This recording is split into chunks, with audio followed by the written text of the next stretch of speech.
தமிழகம் முழுவதும் உள்ள நியாய விலைக் கடைகளில் பொதுமக்களுக்கு வழங்கப்படும் அத்தியாவசிய பொருட்கள் சரியான எடையில் வழங்கப்படுகிறதா என்பதை உறுதி செய்வதற்கு அந்தந்த பகுதி சட்டமன்ற உறுப்பினர்கள் மற்றும் உணவுத்துறை அதிகாரிகள் அதிரடி ஆய்வில் ஈடுபட்டு வருகின்றனர்.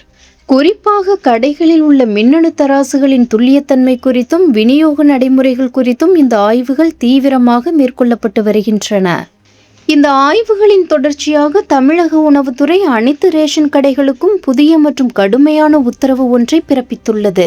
அதன்படி நியாய விலைக் கடைகளில் உள்ள மின்னணு தராசுகளின் எடை விவரங்களை பொதுமக்களும் தெளிவாக பார்க்கும் வகையில் தராசின் இருபுறமும் டிஸ்பிளே செயல்படுவதை கடைப்பணியாளர்கள் உடனடியாக சரிபார்த்து உறுதி செய்ய வேண்டும் எனவும் அறிவுறுத்தப்பட்டுள்ளது.